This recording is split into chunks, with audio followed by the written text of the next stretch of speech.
birthday is coming up. My birthday is on November 5th. For those of you who are curious about it, you can donate to the Ibis in my name. Look at you plug. Yeah. Happy birthday. I'm gonna plug that for my birthday, and I will plug that for every day in existence because I love the Ibis, and all of you should love the Ibis too.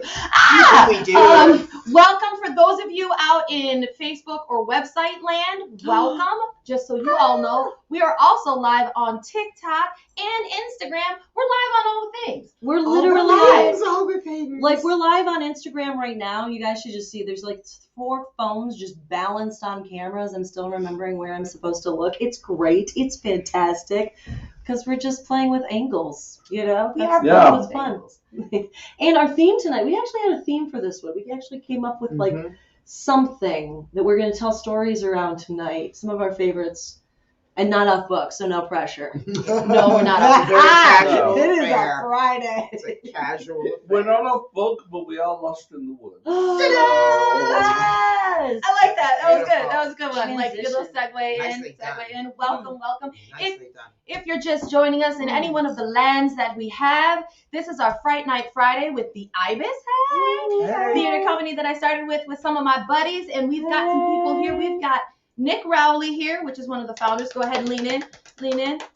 All right. Yes. We've got Tri-pound redux, if you want to find me on the TikTok. on the clock app. That's Yeah, how on to the do it. clock app. And then we've got our other founder, Luna Alexander. Oh my God! Hey guys! And our newest member, Kathleen McLean. Hello. Yes! Glad to be here. Lean over so that they can see you in the ticks of Oh, talks. here I am in the ticks of talks, in Right. the land of corn. In the I'm land a of child corn. of the corn. Do you like it? We're in the land of corn. It's lovely. Yes. Too many children here. All my candy No corn children. fans out there, just give me a thumbs up. Yeah, I know. I'm all by myself. Ooh. I I was know. gonna say I don't like this corn. I know. All by myself. I know. That's all right. I'm throwback in a lot of ways. Okay. Candy corn is clearly one of them. No. So I'm my weird one is almond joys. I freaking love. I can eat them all night long, and everybody always leaves them as like the bag candy that's always at the end. So I always would just go crazy. It's true. It's like Nobody the likes the abandoned coconut child getting of caught in the their Halloween teeth bag. with the nut things. So. Yeah. Let me tell you Sometimes though, you you feel like melt that. down that candy corn. Enjoy It's a that. really good modeling material. See, it's like glue. It's like not cement. it's not something you It's want to coconut eat, ice. but like you can model. Yes, Perfectly. perfect. Right. Yes. Like Sculpey. Little Exactly. That's Exactly. So, yeah, everybody, we basically came together and and fair warning, my dog may pop in and out. So just letting you know, if Finn pops in, Yeah, we're friends. it's going to be a great time. Don't good. worry, he won't He's lick good. things. I'm not afraid of Finn. no one is afraid. I've survived of Finn. COVID. I'm Don't good. worry. Finn No. is a no-brainer. He'll join us. Right. But yeah, we wanted to go ahead and tell some of our personal favorite stories that feature the woods are lovely, dark, and deep, and I have miles to go before I sleep and promises to keep. Love that one. Do not go gentle into that good night. Ooh. Rage. So yeah, I don't know. Does anybody feel strongly about wanting to start? Go ahead and jump in. Anybody? Well, you know what? Fine. Since we're wondering here, I'll go ahead and start. Okay.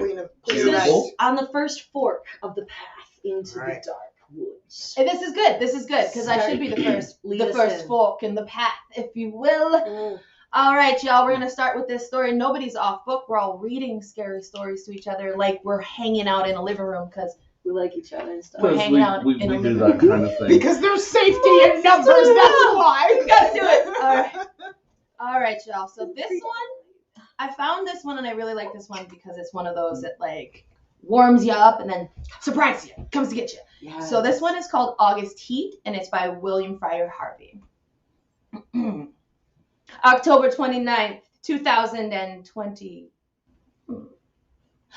I have had what I believe to be the most remarkable day in my life. And while the events are still fresh in my mind, I wish to put them down on paper as clearly as possible. Let me say at the outset that my name is James Clarence Withencroft, even if I don't look like it. I am 40 years old in perfect health, never having known a day's illness, and by profession, I am an artist. Not a successful one, but I earned enough money by my black and white work to satisfy my necessary wants. My only near relative, a sister, died 5 years ago, so I'm an independent. I breakfasted this morning at 9, and after glancing through the morning paper, I lighted my pipe and proceeded to let my mind wander in the hope that I might chance upon some subject for my pencil. The room, though the door and the windows were open, was oppressively hot, and I had just made up my mind that the coolest and most comfortable place in the neighborhood would be in the deep end of the public swimming bath, when an idea came. I began to draw. So intent was I on my work that I left my lunch untouched, only stopping work when the clock of St. Jude struck 4. The final result for a hurried sketch was, I felt sure, the best thing that I had done. It showed a criminal in the dock immediately after the judge had pronounced sentence. The man was fat, enormously fat. The flesh hung in rolls around his chin. It creased his huge, stumpy neck. He was clean shaven, perhaps I should say shaven a few days before clean shaven, and almost bald. He stood in the dock, his short, clumsy fingers grasping the rail, looking straight in front of him. The feeling that his expression conveyed was not so much one of horror, but of absolute and utter collapse. There seemed to be nothing in the man strong enough to sustain that mountain of flesh. I rolled up the sketch and, without quite knowing why, placed it in my pocket. Then, with the rare sense of happiness which the knowledge of a good thing well done gives, I left the house. I believe that I set out with the idea of calling upon Trenton, for I remember walking along Lytton Street and turning right along Gilchrist Road at the bottom of the hill and coming to the edge of the forest where the men were at work on the new tram lines. From there onwards, I have only the vaguest recollection of where I went. See, the one thing of which I was fully conscious of was the awful heat that came up from the dusty asphalt pavement as the almost palpable wave. I longed for thunder promised by great banks of copper-colored cloud that hung over the western sky. I must have walked for 5 or 6 miles when a small boy roused me from my reverie by asking me the time. It was 20 minutes to 7. When he left me, I began to take stock of my bearings. I found myself standing before a gate that led into a yard bordered by a strip of thirsty earth, where there were flowers, purple stock and scarlet geranium. Above the entrance was a board with the inscription, Chaz Atkinson, monumental mason, worker in English and Italian marbles. From the yard itself came a cheery whistle, the noise of hammer blows, and the cold sound of steel meeting stone. A sudden impulse made me enter. A man was sitting with his back towards me, busy at work on a slab of curiously veined marble. He turned round as he heard my steps, and I stopped short. It was the man I had been drawing, whose portrait laid in my pocket. He sat there, huge and elephantine, the sweat pouring from his scalp, which he wiped with a red silk handkerchief. But though his face was the same, the expression was absolutely different. He greeted me smiling as if we were old friends and shook my hand. I apologized for my intrusion. Everything is hot and glary outside, I said. This seems an oasis in the wilderness. I don't know about oasis, he replied, but it's certainly hot and hot as hell. Take a seat, sir. He pointed to the end of the gravestone on which he was at work, and I sat down. That's a beautiful piece of stone you've got a hold of, I said. He shook his head. In a way, it is, he answered. The surface here is as fine as anything you could wish, but there's a big flaw at the back, though I don't expect you'd ever notice it. I could never make really good job of marble of a bit like that. I would be all right in the summer like this, but see, you wouldn't mind the blasted heat, but wait until the winter comes. There's nothing quite like a frost to find out the weak points in stone. Then what is it for? I asked. And the man bust out laughing. See, you hardly believe me if I was to tell you it's for an exhibition, but it's the truth. Artists have exhibitions. So do grocers and butchers. We have them too. All the late little things and headstones, you know. We went on to talk of marbles, which sort of best withstood wind and rain and which were the easiest to work with. Then of his garden and the new sort of carnation he bought. At the end of every other minute, he would drop his tools, wipe his shining head, and curse the heat. I said little, for I felt uneasy. There was something unnatural, uncanny in meeting this man. I tried at first to persuade myself that I had seen him before, that his face, unknown to me, had found a place in some out-of-the-way corner of my memory. But I knew that I was practicing little more than a plausible piece of self-deception. Mr. Atkinson finished his work, spat on the ground, got up with a sigh of relief. There! What do you think of that? He said with an air of evident pride. The inscription which I read for the first time was this: Sacred to the memory of James Clarence Withencroft, born January 18th, 1987. He passed away very suddenly on October 29th, 2020.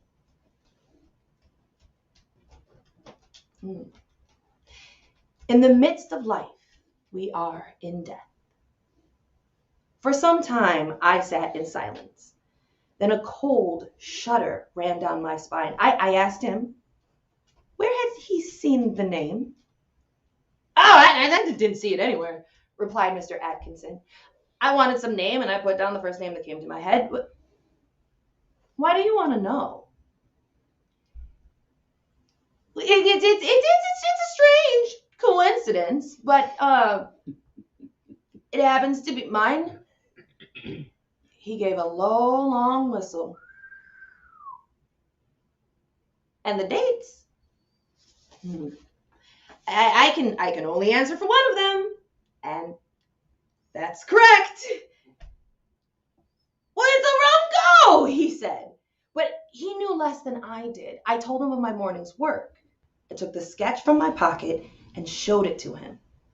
As he looked, the expression on his face altered until it became more and more like that of the man that I had drawn.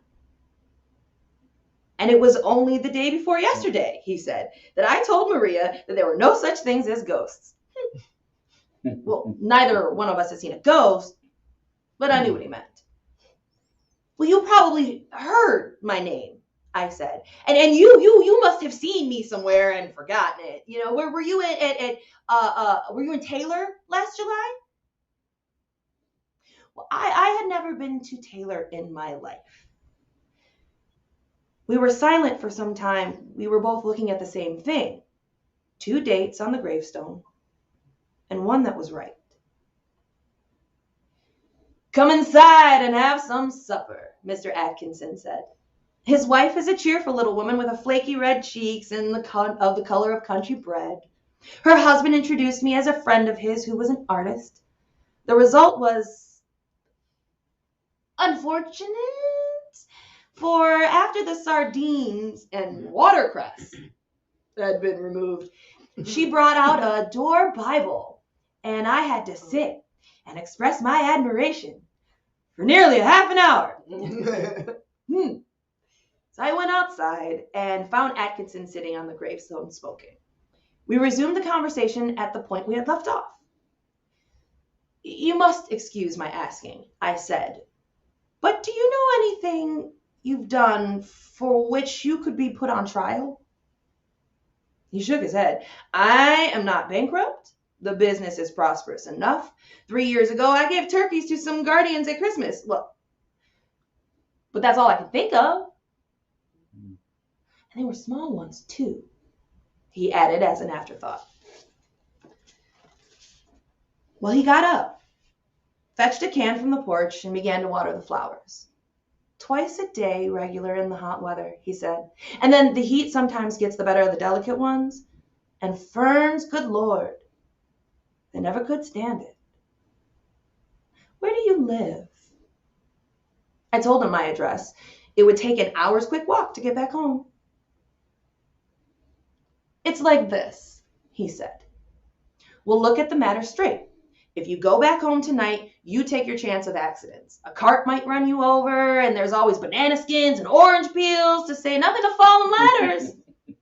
He spoke of the improbable with an intense seriousness that would have been laughable 6 hours before. But I did not laugh. The best thing we can do, he continued, is for you to stay here till 12 o'clock. We'll go upstairs and smoke. It may be cooler inside. And to my surprise, I agreed. We are sitting now in a long, low room beneath the eaves. Atkinson has sent his wife to bed. He himself is busy sharpening some tools at the little oil stone, smoking one of my cigars all the while. The air seems charged with thunder. I am writing this at a shaky table before the window. The leg is cracked, and Atkinson, who seems a handy man with his tools, is going to mend it as soon as he has finished putting an edge on his chisel. It is after 11 now. I shall be gone in less than an hour. But the heat is stifling. It's enough to send a man mad.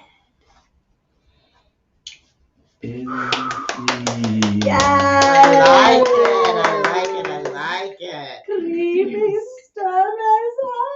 I love that one because when I read it for the first time, I felt like I did not know where the story was going for most of the story. Yep. And then you get towards the end and you're like, oh my God, that guy's gonna kill him. So Right. I was very excited about that. I love stories that do that to you, that you like don't know what to expect at first and then Right. yeah, that's my favorite. I remember a movie that got me like that was Jagged Edge. It came out of the very end of the movie. It was like a slap in the face. You led for an hour and 45 minutes in this direction, then all of a sudden here it comes, the blade right for you in this way. Same kind of thing. I like it. I love the surprise. Yeah, that was a good one. Thank was you. great. Good vibes. Awesome sauce. Vibes. Yes. It's an older one too. I'm very happy about that. Yeah. No, that was a fun one. I like it. So with that, I'm just checking in. We've got a couple of comments and such. I just want to make sure that we're saying hello.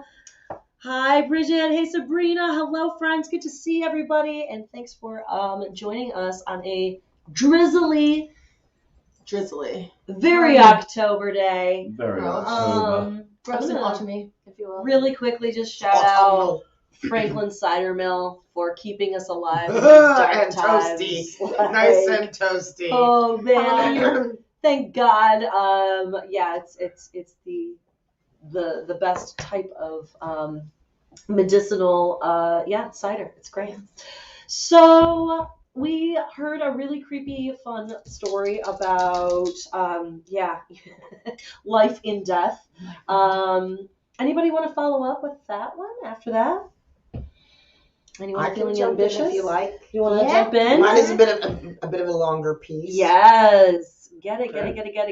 Come on, let's listen I do together. need my cider for this. 'Cause Gather it's a in bit of a- close, children.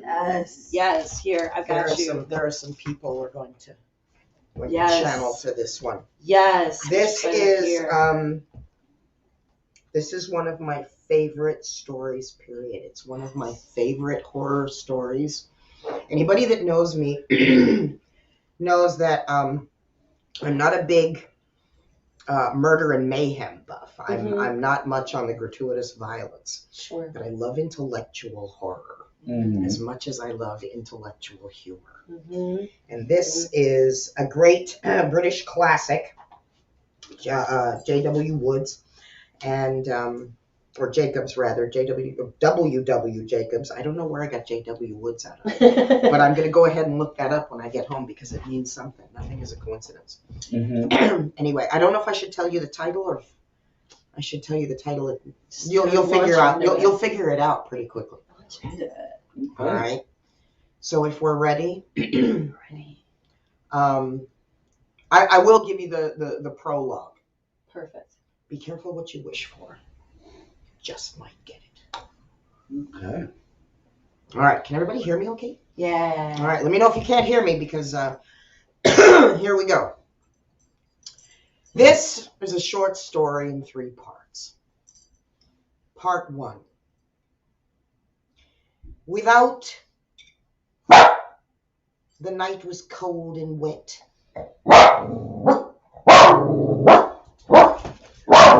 Finn has feeling there are to it. coincidences. I told you we're going to channel some people. There a this knock at the evening. door. There was a knock Believe at the there door. Briefly, one moment, folks. We're good. It's probably not even our door. It's just the ghost. I told you. It's the I ghost. told you.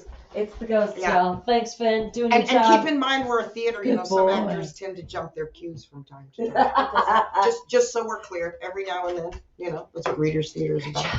All right, so we shall begin again. Part 1. Without, the night was cold and wet. But in the small parlor of the Laburnum Villa in the blinds were drawn and the fire burned brightly. Father and son were at chess. The former, who possessed ideas about the game involving radical chances, pulling his king into such sharp and unnecessary perils that it even provoked comment from the white-haired old lady knitting placidly by the fire.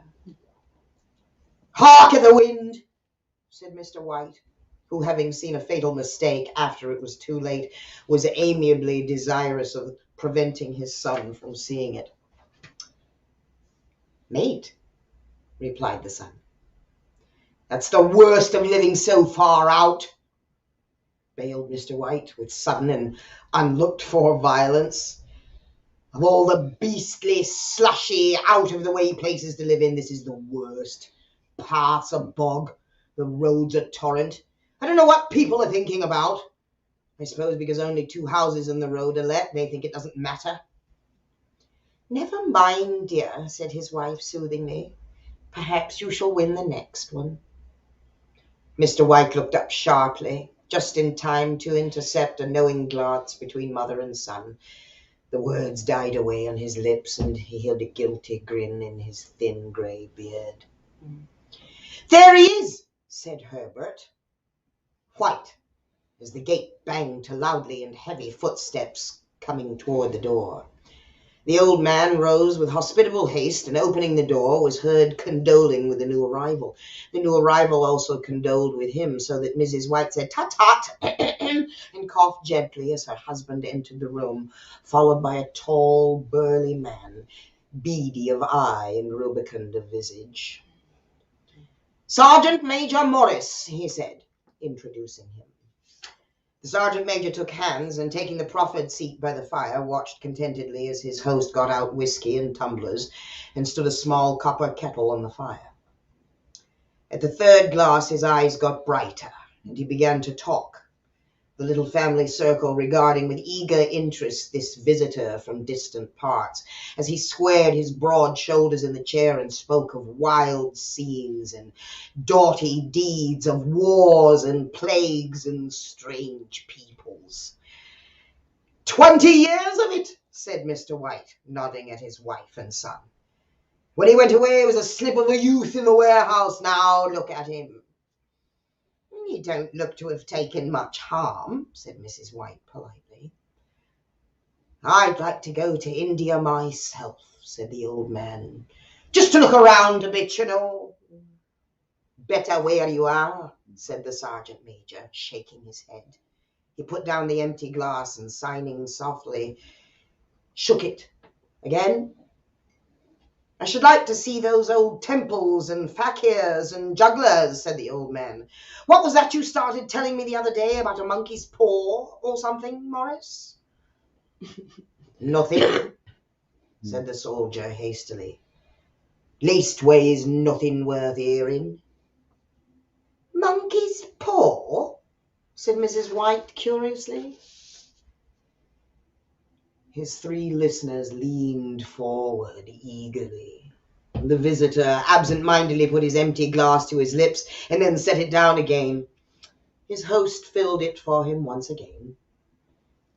"To look at," said the sergeant major, fumbling in his pocket, "it's just an ordinary little paw. dried to a mummy. He took something out of his pocket and proffered it. Mrs. White drew back with a grimace, but her son, taking it, examined it very curiously.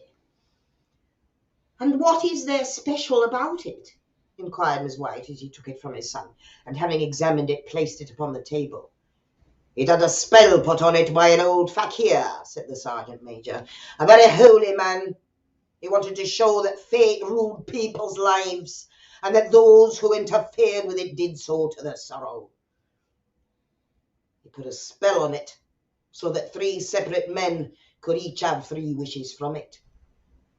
His manners were so impressive that his hearers were conscious that their light laughter had jarred somewhat. "Well, why don't you have 3, sir?" said Herbert White cleverly. The soldier regarded him the way that Middle Age is wont to regard presumptuous youth. "I have," he said quietly, and his blotchy face whitened. "And did you really have 3 wishes granted?" asked Mrs. White. "I did," said the sergeant major, and his glass tapped against his strong teeth. "And has anybody else wished?" persisted the old lady. "The first man had his 3 wishes, yes," was the reply. "I don't know what the first 2 were, but the third was for death. That's how I got the paw." His tones were so grave that a hush fell upon the group. "But if you've had your 3 wishes, it's no good to you now, then, is it, Morris?" "Ha ha!" said the old man. "What do you keep it for?" The soldier shook his head. "Fancy, I suppose," he said slowly. "I did have some idea of selling it, but I don't think I will. It has caused me enough mischief already. Besides, people won't buy it. They think it's a fairy tale, some of them. And those who do think anything of it want to try it first and pay me after." "If you could have another 3 wishes," said the old man, eyeing him keenly, "would you have them?" "I don't know," said the other. "I don't know." "Better let it burn," said the soldier sullenly. "If you don't want it, Morris," said the other, "give it to me." "I don't. I won't," he said to his friend doggedly. "I threw it on the fire, and if you keep it, don't blame me for what happens. Pitch it on the fire like a sensible man." And the other shook his head and examined his possession closely. "How do you do it?" he inquired. "Hold it up in your right hand and wish aloud," said the sergeant major. "But I warn you of the consequence." "Sounds like the Arabian Nights," said Mrs. White, and she rose and began to set supper. "Don't you think you might wish for 4 pairs of hands for me?" Her husband drew the talisman from his pocket, and all 3 burst into laughter as the sergeant major, with a look of alarm on his face, caught him by the arm. "If you must wish," he said gruffly, "wish for something sensible." Mr. White dropped it back in his pocket and, placing chairs, motioned his friend to the table. In the business of supper, the talisman was partly forgotten, and after the 3 sat listening in an enthralled fashion to a second installment of the soldier's adventures in India. "If the tale about the monkey's paw is not more truthful than those he's been telling us," said Herbert, as the door closed behind the guest, "just in time to catch the last train, we shan't make much of it." "Did you give anything for it, father?" inquires Mrs. White, regarding her husband closely. "A trifle," said he, colouring slightly. "He didn't want it, but I made him take it, and he pressed me again to throw it away." "Likely," said Herbert, with pretended horror. "Why, we're going to be rich and famous and happy. Wish to be an emperor, father, to begin with. Then you can't be henpecked." He darted around the table, pursued by the malign Mrs. White, armed with a rolling pin. Mrs. White took the paw from his pocket. Mr. White took the paw from his pocket and eyed it dubiously. "I don't know what to wish for, and that's a fact," he said slowly. "Seems to me I've got all I want." "Well, If you only cleared the house, you'd be quite happy, wouldn't you? Said Herbert, with his hand on his shoulder. Well, wish for £200 then. That should just do it. His father, smiling shamefacedly at his own credulity, held up the talisman as his son, with a solemn face, somewhat marred by the... Uh-oh. Uh-oh. Uh-oh. Somewhat marred by the evening. A fine crash from the piano greeted words interrupted by a shuddering cry from the old man. His wife and son ran toward him. It moved, he cried, with a glance of disgust at the object as it lay on the floor. As I wished, it twisted in my hand like a snake. Well, I don't see the money, said his son, and as he picked it up and placed it on the table, and I bet I never shall. Must have been your fancy, father, said his wife, regarding him anxiously. He shook his head. Never mind, though. There's no harm done. But it gave me a shock, all the same. They sat down by the fire again while the two men finished their pipes. And outside the wind was higher than ever, and the old man started nervously at the sound of a door banging upstairs. A silence unusual and depressing settled on all three, which lasted until the old couple rose to retire for the rest of the night. I expect you'll find the cash tied up in a big bag in the middle of your bed, said Herbert, as he bade them good night, and something horrible squatting on top of your wardrobe watching you as you pocket your ill-gotten gains. Ha ha! He sat alone in the darkness, gazing at the dying fire, and seeing faces in it. The last was so horrible and so simian that he gazed at it in amazement. It got so vivid that with a little uneasy laugh he felt on the table for a glass containing a little water to throw over it. His hand grasped the monkey's paw, and with a little shiver he wiped his hand on his coat and went up to bed. That's the end of part one. Hey! Would somebody like to take over before I do part two? Sure. Thank you. So as we now know, the story is The Monkey's Paw The Monkey's by Paw. W.W. Jacobs. Dun, dun, dun, dun. I've always loved that story. That's always been a good story. The Monkey's Paw. I think I read that first, probably early high school. Yep. It's probably when I first read it, and Yeah. I've always just been enamored with that story. Yeah, I think I read it when I was probably 11 or 12. Yeah, it's a good one. It's a good one. Yeah, I mean, it's great. They get the money, right? Welcome. Absolutely. Be careful what you wish for. Dun, dun, You dun. just might get it. Get it. Cheers and hallelujah. So we'll amen to read that. parts 2 and 3 in between our other stories. Yes, absolutely. Nick, do you want to Sure. tackle our next tale? Hello, everyone. As Nick is doing that, I'm just going to remind all of you out there in TikTok land, hey there, hi, how you doing? We're telling stories. We're telling spooky stories. This is the Iris Theater Company, the four of us, and all of you out there. We're hanging out, we're chilling, we're telling spooky stories. It's the witching weekend, so why not, right? Yes. I just told mine. Kathleen's telling hers in 3 parts, because why not? Kathleen always has to be extra. It's fantastic. I am the extra diva. I'm the extra diva. Yes. And I think I'm the old crone of this coven. That's what I am. 3 times. When shall we 3 meet again? The Queen of Cawdor had a wife. Where is she now? All right, so next up, Nick. Absolutely. And let's continue on that theme of threes Ooh. for a I minute. like it. That'll come up. So, it's the 18th century. We're in Eastern Europe. And just like now, rich, privileged lads tend to act like, well, straight up assholes. Hey! Always. It's true. Let's be true. Yeah, Let's be there's- truthful here. God love them. And this particular rich little asshole is, well, let's call him Reuben, because his actual name won't be familiar to a lot of people, but Reuben is another version of his name. Nice. And Reuben is getting married tomorrow.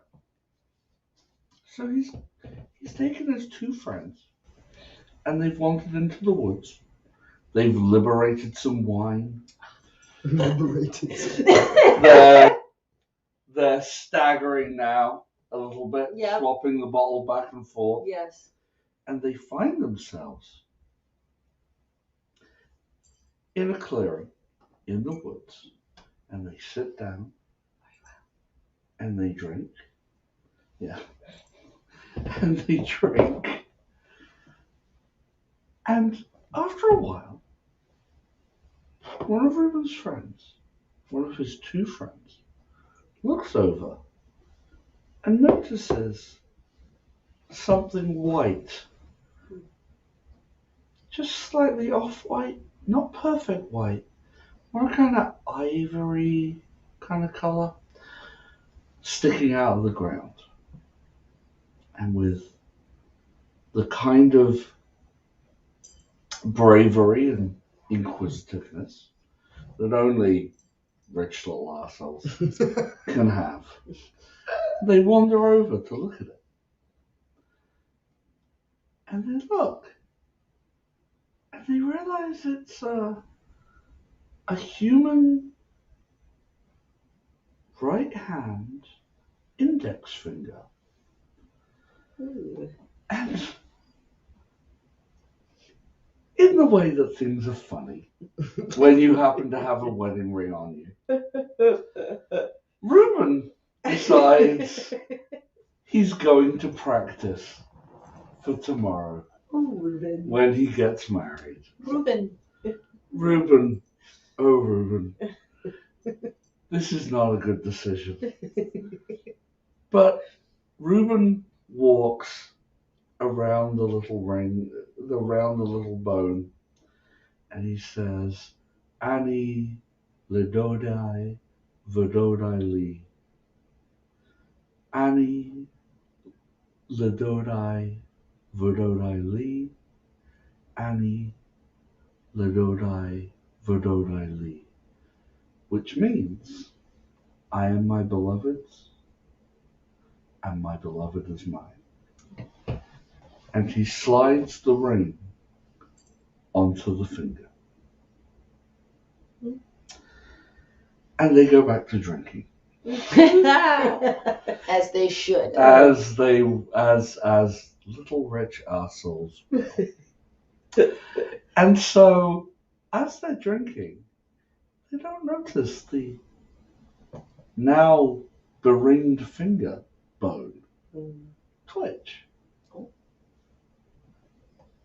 And they keep passing the bottle back and forth.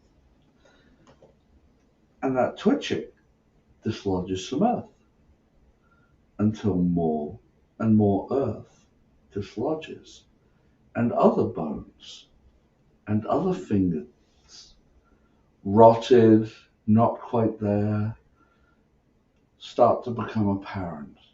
And then the bones of a hand and a thumb and a forearm, some with bone exposed, but little bits of flesh there, until the body and partially exposed skeleton of a young girl raises up, sits up, and looks over towards the three lads. Pushing herself up from the ground, she makes her way over, stumbling at first as if she's just woken up. But by the time she gets there, she reaches and is quite balanced. And at first they don't notice. But soon, soon they notice. And it is difficult to tell what she looks like quite because she has a shroud. But they can see that part of her face is there, part of it's just her skull. And that's very sobering. Very sobering. And so Reuben and his two friends, they start running. They don't even remember where the path is. They are running through bracken, through ferns, into trees, always to get away from this corpse bride. They make it home, and Reuben is like,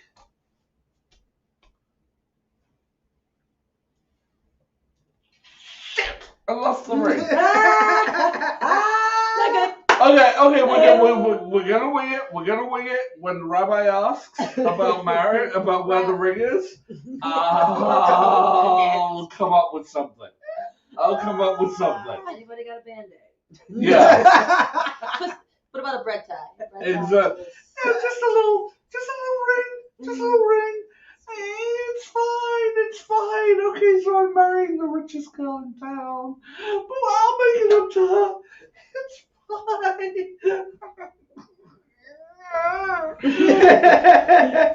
Next night, everyone is excited. Here's Reuben, second richest family in town, marrying the daughter of the richest family in town. It'll be wonderful. Everyone's there. Everyone wants to be part of this wedding, wants to witness this social event. And they do everything. And the rabbi turns to Reuben and says, and you have the ring, yes? And before Reuben can say anything, there's a rattling on the doors. Oh no. And eventually the door opens, and in walks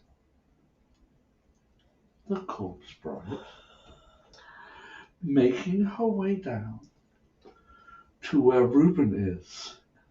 And Reuben falls to his knees, and the corpse bride walks around him. And in a voice that you wouldn't expect to come from a ruined larynx, as such as she has, a sweet, gentle, slightly sad voice says, Ani Ledodai Vododai Li, Ani Ledodai Vododai Li, Ani Levodai Vododai Li. I'm going. And she holds out her hand, and on her right index finger is a ring, the ring. And between her two other fingers, she holds another ring for Reuben. Oh. And Reuben faints. Of course he does. I would too. Yeah, why wouldn't he? And Reuben faints. And for a while, all is darkness. And when he eventually opens his eye, the first thing he sees is the rabbi. Reuben, my boy, we need to talk. And behind the rabbi, Reuben can see the corpse bride sitting, just looking disconsolate. Right. Reuben, did you by any chance say the vows of marriage yesterday? I mean, I said the girls' parts. Yeah, you know, Reuben, that still counts. Yeah. Was the young lady veiled? I mean, there was a shroud. Yeah, that kind of counts too. Yeah, babe. Did you put a ring on her finger? I might have. It's a bit of a blur. It's a bit of a blur. Reuben, did you spend time alone with this young lady? No! No. Okay, so we may have some wiggle room. All right. I'm going to have to call a few of my colleagues together, and we're going to have to do a little bit of a hearing here. And so they gather the other rabbis in the town. And they ask the corpse bride, well, what were you doing there, my darling? Why were you there? And the lady says, I was going to be married, but I was murdered, and I was buried there. And I laid there with my hand up in case that someone else might marry me. And this is what happened. And the rabbi says, okay, well, my dear, this is, to say this is unprecedented is perhaps no exaggeration. Yeah. And Appropriate. as best as we can do, we can ensure that you are remembered and that you are treated as a bride should be treated that met with an unfortunate end. But we cannot allow this. And the bride is like, but we did everything. I just need to spend some time with my husband so that we may consummate this thing. And the rabbi turns to Reuben and says, do you wish to consummate this? And Reuben is like, you know, no. I'm thinking a big no. And Reuben and the rabbi, they both look at the corpse bride and they say, the rabbi says, my dear, we cannot allow this. But Reuben here, as your kind of husband, will ensure that you get the full burial that you deserve and that you will be remembered. And a year from now, your stone will be the most beautiful. We will forever remember you. And at that point, the corpse bride begins to sob and cry, and with a final wail, collapses. And Reuben looks, and his intended says, you took a ring. It was intended for me. Woo. And you placed it upon the finger of another woman, who, I should point out, has been long dead. Oh, Reuben, you had better enjoy being married to the memory of this woman. Right. Because this, and this, you are never seeing ever. Hope you enjoy being a widower. Hey. And now, if you go to a certain town in Eastern Europe, you will find a beautiful grave that bankrupted the second richest family in town. as a memory Mm. to never take vows casually Right. or unadvisedly. Ah! Right. Oh man. Something to be said for discernment. No, I know. kidding. I don't think I have any of that discernment. Oh, you I'd just do. be running around throwing rings on fingers. Casting Fingers, marry me. a wide net, hoping that we get fish. Somebody get a bite. I'm curious about this. Like, how many guys, like, on their bachelor party are just like, you know what? Would be really funny. I'm gonna just stick this on a pretzel. You know what'd be funny? There's a stick hanging out of the ground. Let me just stick that there. You just say, I'm gonna stick this on a pretzel. Oh my god, I'll just stick this on a pretzel. I love it. But so is that the origin? It's got to be the origin, That right? is the origin Or of the Corpse Bride.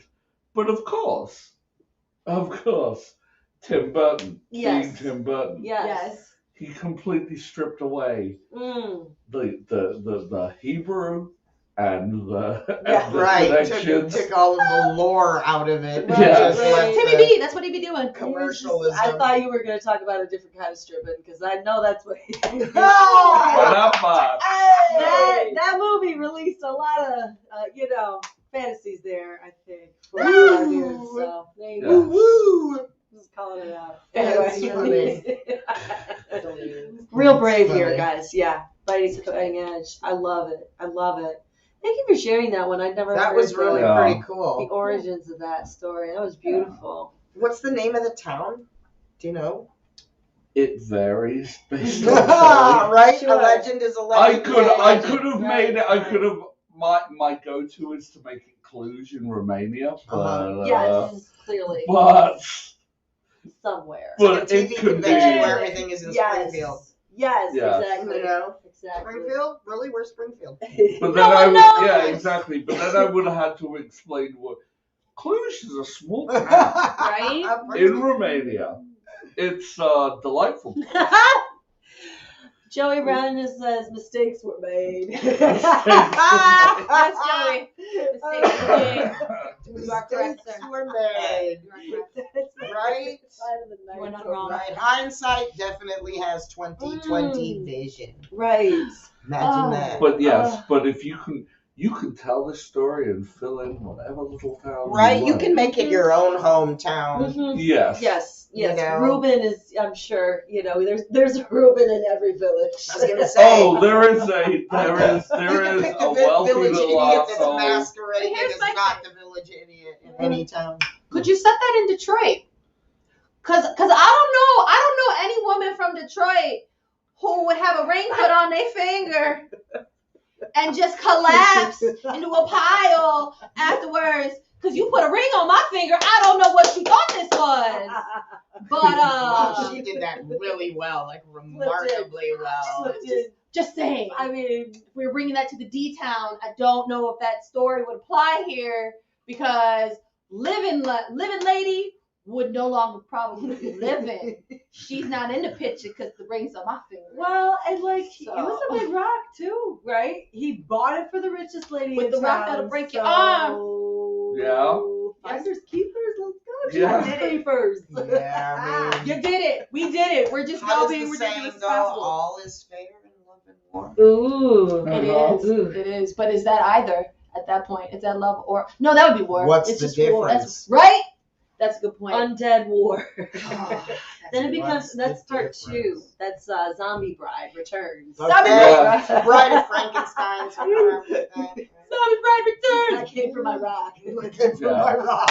Inappropriate. He liked it. He put a ring on it. He Beyonce did. said so. He did. So Mama said that it was okay. Sorry. Mama said that it was quite all Quite right. all right. Mama said, knock you out. Stop. Go. To all you out there in TikTok land, Mama said that it was okay. Mom Yeah. says it was quite All right. And for those young, older people out there in regular land, I'm sorry. In regular Don't land. apologize. I'm It's not alright. You're You not guys get it. sorry. You You're be not nice. sorry. We out here grandma land. I get it. I'm too old for TikTok too, but I'm here. I've been doing it. Look, it's fun. It's fun. That's like the best people and all the people on TikTok. It's great. It's Absolutely. delightful. All the it's best a, it's a people are on gorgeous thing. TikTok. It's a gorgeous thing. Thank you, Nick. I think it's all great. You For know, sharing that I one. mean, we used to have to communicate telepathically, and now we have the 5D Right, there you go. in 1,000 different devices. It's a 4D, lot 5D. easier. You can dial up interstellar communication. Hey, dial up and dial in. Okay, tune in, turn on, drop out. Ooh. 90s. Anyway, 90s, turn that's out, the drop 60s, out. baby. That's the 60s. So, tuning in for part 2? For part 2. All Oh, right, yes. so I've got a couple of extra paragraphs in here, so we're going to do it from here. Okay, perfect. All right, part 2. In the brightness of the wintry sun next morning, as it streamed over the breakfast table, he laughed at his fears.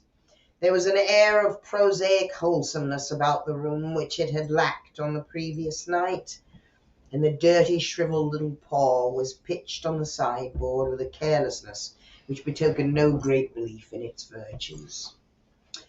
I suppose all old soldiers are the same, said Mrs. White. The idea of our listening to such nonsense. How could wishes be granted in these days? And if they could, how could £200 hurt you, father? Might drop on his head from the sky, said the frivolous Herbert. Morris said the things happened so naturally, said his father, that you might, if you so wished, attribute it to coincidence.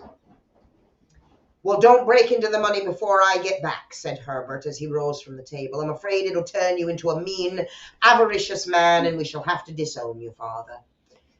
His mother laughed and followed him to the door, watched him down the road, and returning to the breakfast table was very happy at the expense of her husband's credulity, all of which did not prevent her from scurrying to the door at the postman's knock, nor prevent her from referring somewhat shortly to retired sergeant majors of bibulous habits when she found that the post had brought a tailor's bill. Herbert will have some more of his funny remarks, I expect, when he comes home, she said, as they sat at dinner.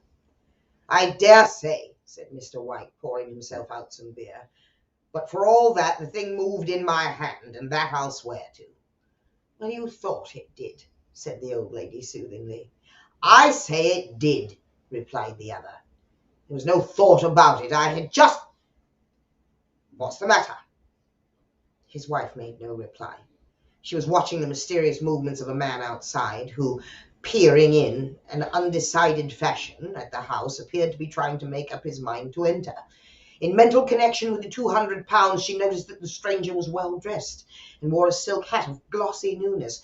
3 times he paused at the gate and then walked on again. The 4th time he stood with his hand upon it, and then with sudden resolution flung it open and walked up the path. Mrs. White at the same moment placed her hands behind her and hurriedly unfastening the strings of her apron, put that useful article of apparel beneath the cushion of her chair. She brought the stranger, who seemed ill at ease, into the room. He gazed at her furtively and listened in a preoccupied fashion, as the old lady apologized for the appearance of the room and her husband's coat, a garment which he usually reserved for the garden. She then waited as patiently as her sex would permit for him to broach his business, but he was at first strangely silent. I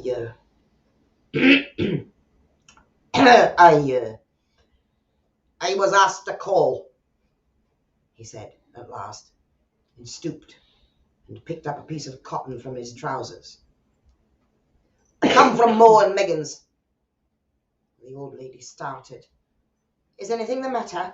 She asked breathlessly. Has anything happened to Herbert? What is it? What is it? Her husband interposed. There, mother, he said hastily. Sit down and don't jump to conclusions.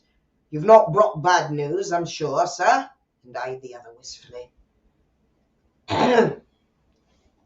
I'm sorry, began the visitor. Is he hurt? Demanded the mother wildly. The visitor bowed in assent.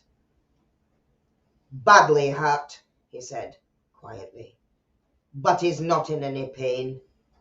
Oh, thank God, said the old woman, clasping her hands. Thank God for that. She broke off as the sinister meaning of the assurance dawned on her, and she saw the awful confirmation of her fears in the other's averted face. She caught her breath and, turning to her slower-witted husband, laid her trembling hand on his. There was a long silence. He was caught in the machinery. He was caught in the machinery, said the visitor at length in a low voice. Caught in the machinery? Repeated Mr. White in a dazed fashion. Yes. He sat staring out the window and taking his wife's hand between his own, pressed it as it had been and he had wont to do in their old courting days nearly 40 years before. He was the only one left to us, he said, turning gently to the visitor. It is hard. The other coughed, rising, walked slowly to the window. The firm wishes me to convey their sincere sympathy with you and your great loss, he said, without looking around. I beg that you will understand I'm only their servant and merely obeying orders. There was no reply. The old woman's face was white as her eyes staring, and her breath inaudible, and the husband's face was a look such as his friend the sergeant might have carried into his first action. I was to say that Mo and Meggins disclaim all responsibility, continued the other. They admit no liability at all, but in consideration of your son's services, they wish to present you with a certain sum as a compensation. Mr. White dropped his wife's hand and, rising to his feet, gazed with a look of horror at his visitor. His dry lips shaped the words, How much? £200 was the answer. Unconscious of his wife's shriek, the old man smiled faintly, put out his hands like a sightless man, and dropped a senseless heap onto the floor. That is the end of part 2. Be careful what you wish for. Just Get it. That shit, that's true horror. That's that like real life scary shit. Yeah. Because if you're not really exactly specific with what you want Right, that you're right. throwing out there, the world's gonna be like, yeah, here's you asked for this. And Right. you're gonna be like, but not that stuff too. Right. That Like way. I just I want want $1 million that bucks, way. and there's Not that way. 1 million actual reindeer out in your front yard. It's like, Wait, that's not the $1 million I was. so sure it's talking bucks, about. but it's a not. hundred doll hairs. And then you just Right. you shut your mouth talking to me with that Get voice. the doll hairs. Don't be hating on them doll hairs. The doll hairs. Hi, Doll baby. hairs. Get them doll hairs in here. Well, listen, I know Possible. that with all these stories, I need to hear yours. I need Yeah, to hear it's time, Oh, Luna, I'm Luna. excited for this one, guys. It's time. Story time. I am. Thank you. Yeah. So I want to do one from a book. I'm gonna go ahead and dedicate this one to Sarah Lucas because Sarah went ahead and found went into a bookshop like you do, thought of me, smelled books, and found this giant. I've read it so much, you guys have literally ripped off the collar. And it's Right just on. 100 little Wicked Witch stories. It is the perfect bathroom reading material. So this one stuck with me.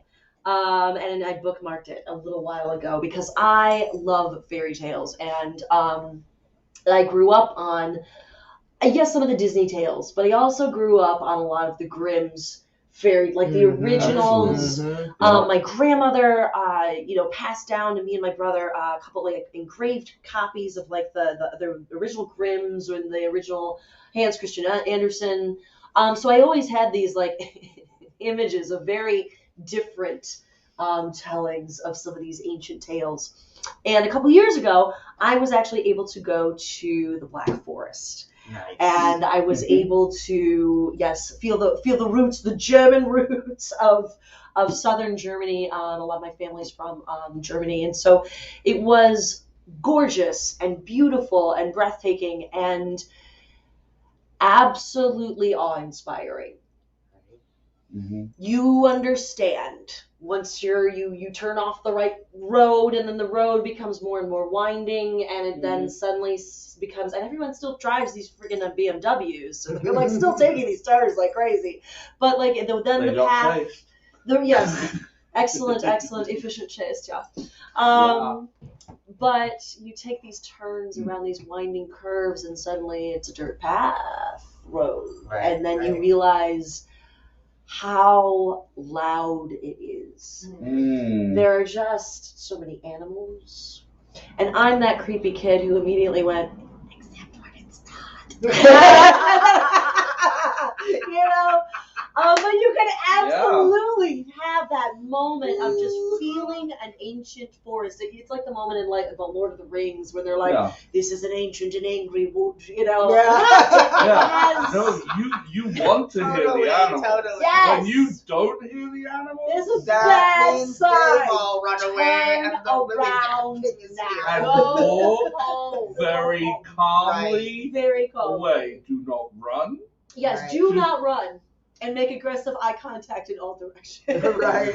It's like that scene where all the spiders disappear in like Yes. the third Harry Potter movie. Yes. Like, oh, it's Exactly. bad now. Nah. All the spiders So are gone. I'm reading through this, tome of, and it's all these different witch stories, and I found one that gave me that feeling of standing alone in the middle of the Black Forest.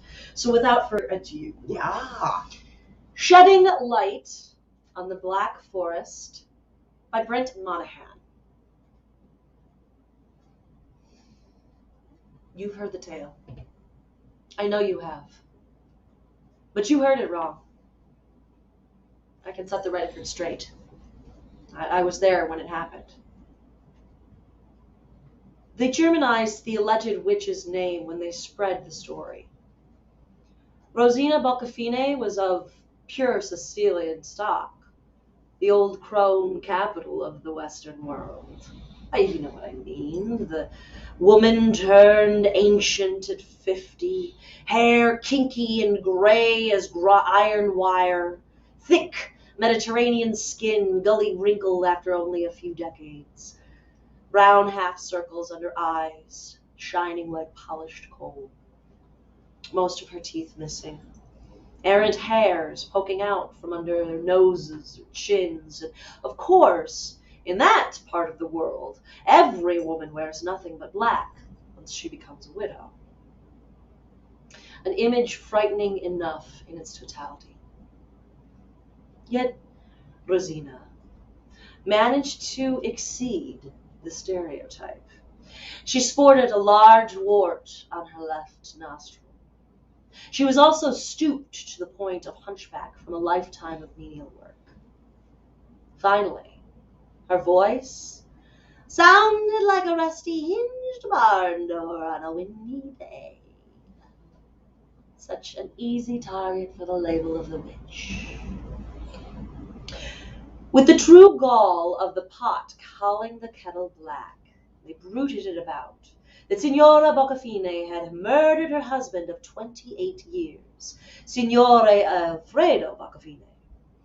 The simple truth was that what had first attracted Alfredo to Rosina was also what killed him. If she could be said to be a sorceress in any sense of the term, it was in the creation of her food, both cooked and baked. Despite nearly 30 years of consuming his wife's miraculous briacole, Alfredo once neglected to remove one of the toothpicks. Toothpick and unrolling beef lodged in his throat. Powdered cheese tumbled into his windpipes, and the spices swelled his vocal cords. Adieu. Rosina never had children of her own. Perhaps she'd never wanted them. She was not the most patient or forbearing of women. But children she got, aplenty, after Arturo's death. She couldn't work her husband's farmland by herself, so she sold it. She should have used the money to open a bakery in some city, but she'd heard tell that land was dirt cheap near Lindau, just above Switzerland. The tract she bought was, in fact, half a day's walk from Lindau, through the infamous Black Forest, along little more than a wolf path. One needed a compass to find one's way in or out, which made it a virtual prison for those unfamiliar with the forest, which made it a perfect location for a school for difficult children. Another idea suggested to Rosina that she again, unfortunately, latched onto. Lindau is only a day's ride, horseback, to the borders of France, Austria, and Liechtenstein, as well as parts of Switzerland. In no time at all, word spread that Widow Boccafine had opened a place she benignly called the cottage, where embarrassments to well-heeled families could be stuck until age drained some of the vinegar out of them. That is how I, Jean-Claude Vachot, scion of the Vintner family, ended up in the middle of the Schwarzwald. And that is also how Greta and Johann got there too. Chance played no part. When Greta and Johann Holzhacker arrived, she was 12 and he was 8. They told us simply that their mother had died, and their incarceration at the cottage was the result of a wicked stepmother. Through my extensive research and the benefit of 10 years' distance from the incident, I can tell you that their mother had not just died. She had been killed. The official report was that she had been murdered in her own kitchen by a vagrant, stabbed 16 times in the back with a kitchen knife, not recovered. The vagrant, a sad fellow with a long history of insanity, had been hanged by the outraged neighbors just before the law could question him. The father, Heinrich, had married 6 months later, and no one could blame him. He had a thriving lumber supply business to run. His second wife, Hannah, was only 17, but he needed a housekeeper and a mother for his children. And she'd married Heinrich in spite of the gap between their ages and in spite of his children's reputations. She no doubt figured that they would both be out of the house soon enough, and if she gritted her teeth hard, she would be set for life. But then more light was shed upon the murder. Being of true Teutonic stock, Hannah scrubbed the floors every day, which is how she came upon the loose floorboard in Johann's room, and the blood-stained, missing kitchen knife beneath it. Looking at the exquisitely beautiful Greta and her innocent-eyed brother, Heinrich couldn't deal with the truth staring him in the face. In exchange for Hannah never mentioning her discovery again, he promised to pack Greta and Johann off to the cottage. The 8 of us, ranging in age from 7 to 12, who had already been enrolled at the cottage before Greta and Johann arrived, were a bad lot. Typical antics that include filling shoes with horse manure, stealing money from parents' purses, setting fires, cheating at tests, throwing temper tantrums of monumental proportions, putting pins in infant diapers, and tying junk to dog tails, The combined mayhem we attempted was enough to turn any woman into a figurative witch. And naturally, we did not change our natures just because we'd come to the cottage. Every day, Rosina's cackling voice sounded shrilly through the forest, and many a birch tree was stripped clean of branches for punishment.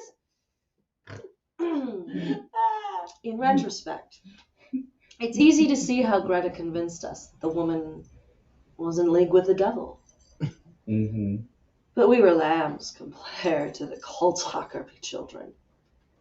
Greta's long blonde hair and lake blue eyes made instant captives of the older boys, myself included among them.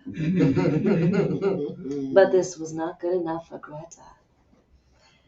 The day she moved in, she shared with us 2 stories of the Holzhakers' children's accomplishments, tales intended to show us that their new leadership had better remain unchallenged.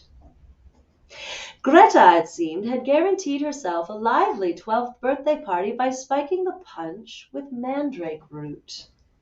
Her guests had danced, sung, and chattered like once possessed until they all collapsed from exhaustion. Johann's proudest moment was tumbling a priest from his donkey with a stone from his slingshot, the most dignified of many victims who had been knocked unconscious by one of the smooth, silvery stones he kept in his pockets for ammunition. The mention of smooth silver stones could jostle your memory as if an element of the affair. That is because the most accomplished of liars always sew in rags of real life to make the patchwork quilt of their fantastic tales look all the more true. Mm-hmm. As I said, Rosina Boccafine was sorely vexed, day and night, night and day, by our antics. But she knew she had one advantage that could cow the worst of us: her culinary delights. Anyone caught misbehaving would be denied her delicious cookies and pastries. Those caught breaking the fundamental rules were denied the main course as well, and given only bread and water. I usually worked with the original 8 of us because we were only mischievous and not completely evil. We concerned ourselves with the pure fun of a misdeed, and not especially in making sure that our tracks were covered. That was not so with the Holzhakers. Their plan was twofold: to drive the woman insane with bedevilments, to convince us she nightly rode the broom that she worked so assiduously by the day. Greta and Johann spent every spare hour collecting the most gruesome manner of insects to plant in Signora Boccafine's bedclothes. Her snuff was lightly peppered. They sawed another half-inch off her cane every few days. They rubbed a fine layer of lard across her spectacles to make her believe that her eyesight was slowly failing her, always without being caught. Meantime, they had us quaking in our clogs by wondering aloud how a woman in the middle of a forest, never visited by hunters or butchers, could make beef goulash. Parents were not expecting any of us back, Greta declared. And even though we had witnessed the disappearance of none of our number, she added that it was only a matter of time. But even the truly wicked slip every now and then. One day, Rosina's dog died in a ball of flame. Despite a frantic scrubbing in lye soap, Johann's hands still held the telltale odor of kerosene. The dog's pen, now empty, became Johann's permanent home. But he was still well fed. The same day that the dog was cremated, Rosina's spectacles disappeared. She was quite nearsighted and was reduced to feeling the fat on Johann's arm every day to make sure that he was not wasting away on a hunger strike. That daily act was not lost on the young Miss Holzhacker, who pointed it out to all of us. On the fatal day prior to the incident, she told us all that she had awakened the night before and looked out the window to see Signora Boccafine conferring with a goat who stood on its 2 hind legs. She'd worn her usual black clothing and held her broom, but she also wore a pointed hat. She gestured to the nearby full moon and then to the kennel where Johann Holzhacker slept. More than one bed was wet the following morning. Each of us had particular chores around the cottage. skills that would serve us later in life. Mine was milking the cows and taking them to and from the pasture. The girls all had indoor chores. And Greta's was helping with the baking. She feigned a dull wit around Signora Boccafini. Since she'd arrived, little did we know how that would serve her. Clans throughout Europe are, to my way of thinking, all rather brutal. My people, for example, thought nothing of burning the Maid of Orleans alive at the stake. But the Germans have a special cruelty in their souls. It would never have occurred to a Fachot using the ruse of stupidity to shove an old woman into an oven and then latch the door. Her screams still echo in my head. Greta, or Gretel as she used to insist on being called to make her seem even more sweet, managed to lead us out of the deep woods. And all the while we walked, she coached us on what to say.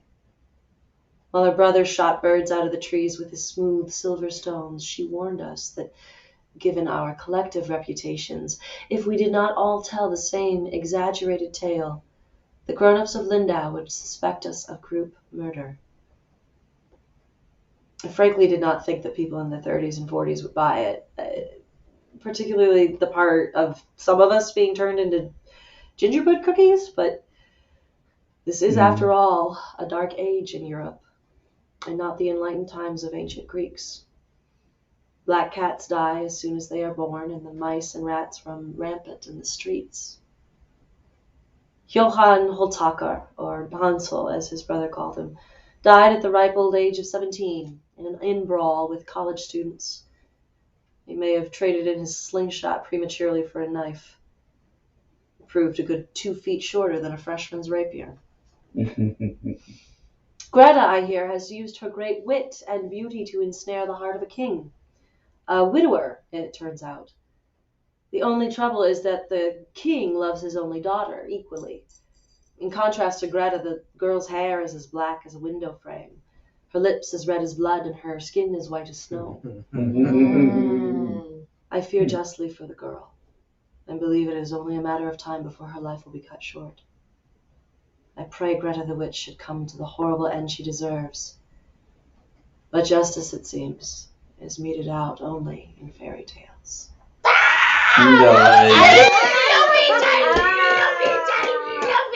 That was really good. It's the meatiest of fairy tales. Yes, I like that version so much better. Yes. Like that's Oh, good. that's I much feel better. Greta's the Greta witch. needs to dance at a Yes. wedding. I mean, Absolutely. the bad seed vibes are going. Yeah. You know it, Beautiful. y'all. I think my Just favorite part. beautiful. Yes, I think my favorite part about that is that it makes them real people. You know, it makes the kids real people, and there's, I don't know if these grown-ups are really gonna believe this story, but this feels very Slender Man. Ooh, It feels very yeah. Slender Man, right? Yes. I'll sign up. Marble on that. Hornets, people. Right? I'm sitting there I've listening gotta to love it, I was Marble like, Hornets. Right. No. Yeah, it does. It's definitely, and that's kind of why I gravitated to it. Was just like it's got that feeling at moments of like them walking through the forest on the way back, being told what to say, and you're like, yeah, oh my god. Not only So that, good. but like, Yeah, You're of so course, right, of y'all. course, of course we'll tell. Right. Yes, Gretel. Right. The Germans, yeah, they know how to tell a cop. yeah, I mean, Yeah. throw the breadcrumbs right out of that story. Yeah. I know. I liked it though. It made them. My favorite part was the parents aren't expecting us back. Uh-huh. I think that's my favorite part too, is like hearing It completely her eliminates the need for the rationalize. breadcrumbs. Yeah. Why would we? Birds eat breadcrumbs in the woods. There's no way we're finding our way back, right? Mm-mm. That's Yeah. the whole point. No, the Yeah. parents aren't expecting us. We've Yeah. And where does she get the meat for the goulash? right. Bum, And she keeps walking by every day, squeezing his arm Oh to make my sure he's not on a hunger God. strike. That was my favorite. Oh, that was my other favorite. Make Yes. sure he's not on a hunger strike. Wasting away from a hunger strike. Every day, though. Our day? You checking our day? I'll believe you. I'll believe you. Right? Exactly. That is lovely. Thank you, my What dear. a great book that Thank is. you. Yeah. That's So thank you, awesome. Sarah. That's a great one. Yeah, no doubt. That's an awesome. All right, part 3. Shall we? Ooh, All right. consequences. This is the find out part. The find out part. This is the We find fucked out around. part. We just had a lot of fuck Now it's arounds. time to find out. Exactly. I just put that together. Exactly. Thank you. The story is fuck around and find out, and this is the find out In part. 3 And parts. this is the find out part. For those of you who are Fuck just around joining and us, find out. this is Fright Night Fridays, where Fright the Night Ibis crew is telling ghost stories, telling some of our We are. favorites. If you've been with us the whole time, we're so glad you're with us. This is our final story of the night. We're gonna end it on a bang. On a banger. That's right. Yeah, you just got a whole kick out of that. Yeah. Kick it. All right. Bang. Kick it. So we are in part 3, enter part 3 of The Monkey's Paw. Well, it's fun. Part 3. In the huge new cemetery, some 2 miles distant, the old people buried their dead and came back to the house steeped in shadows and silence. It was all over so quickly that at first they could hardly realize it and remained in a state of expectation as though something else were to happen. Something else which was to lighten this load too heavy for old hearts to bear. But the days passed, and expectations gave way to resignation. The hopeless resignation of the old, sometimes miscalled apathy. Sometimes they hardly exchanged a word, for now they had nothing to talk about, and their days were long to weariness. It was about a week after that the old man, waking suddenly in the night, stretched out his hand and found himself alone.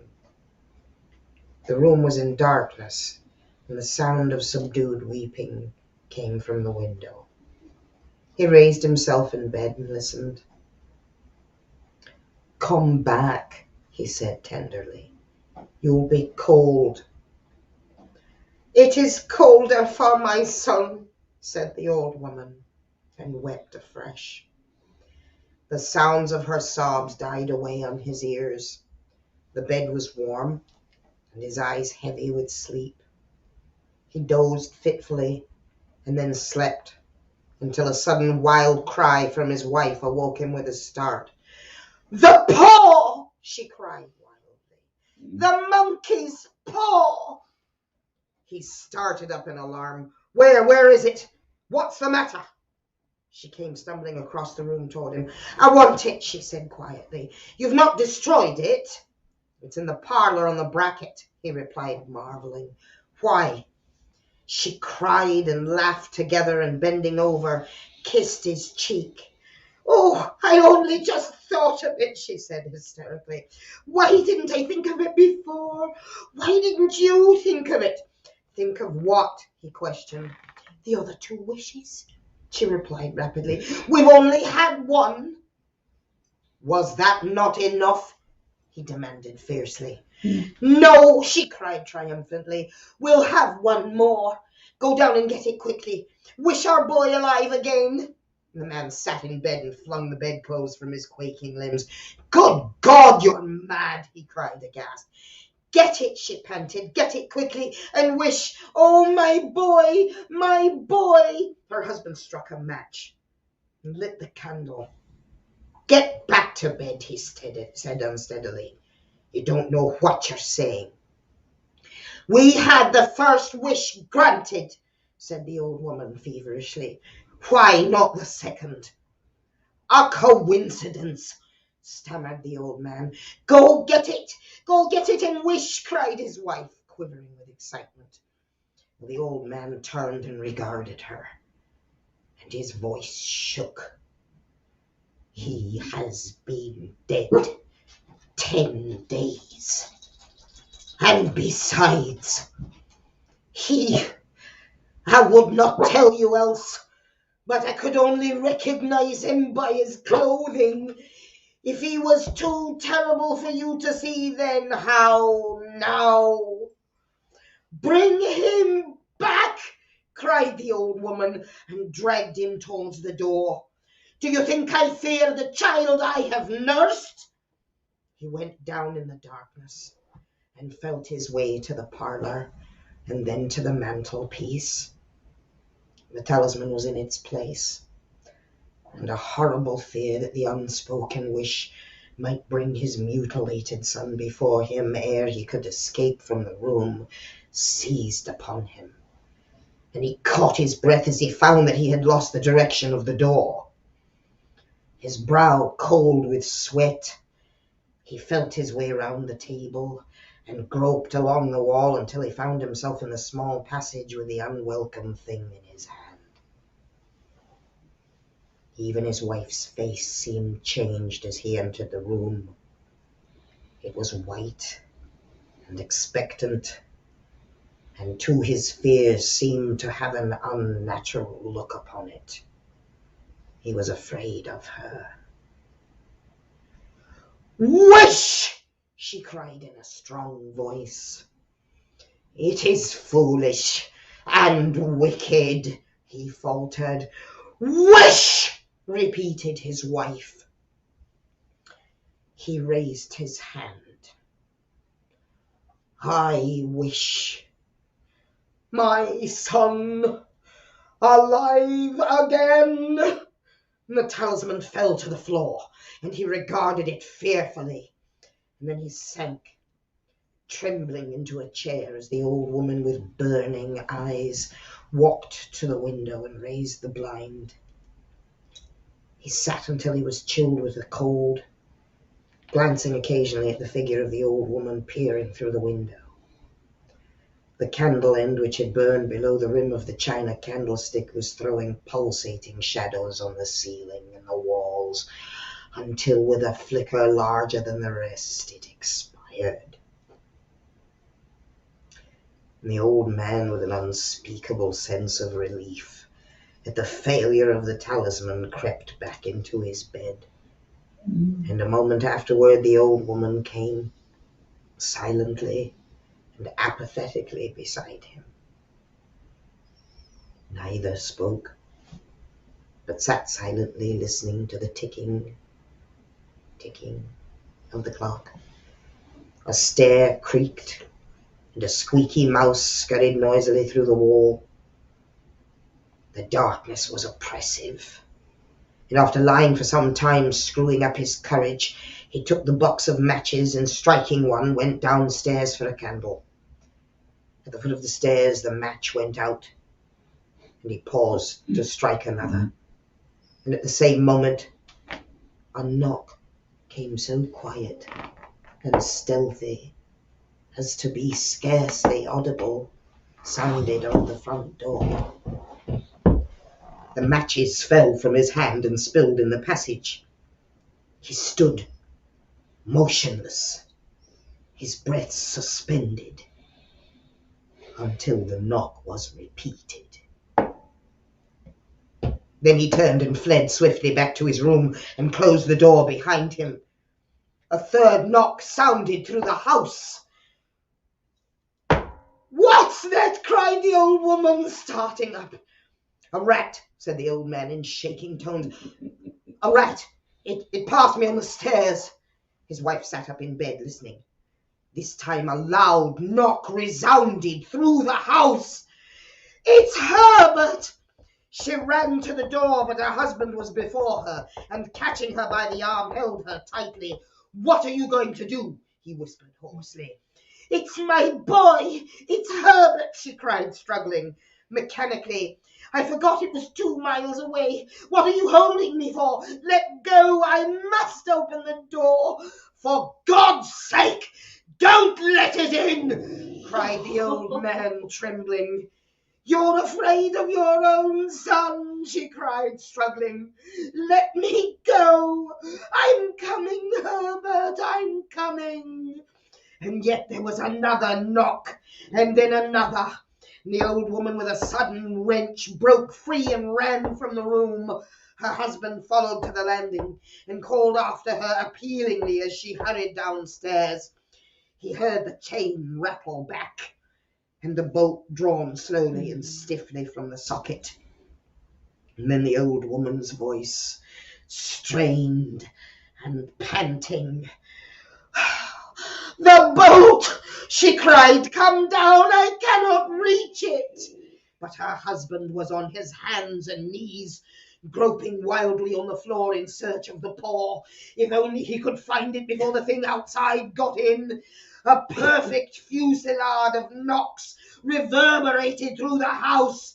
Knocking, knocking, and he heard the scraping of a chair as his wife put it down in the passage against the door. He heard the creaking of the bolt as it came slowly back, and at the same moment he found the monkey's paw and frantically breathed his third and last wish. The knocking ceased. Suddenly, and although the echoes of it were still in the house, he heard the chair drawn back and the door opened.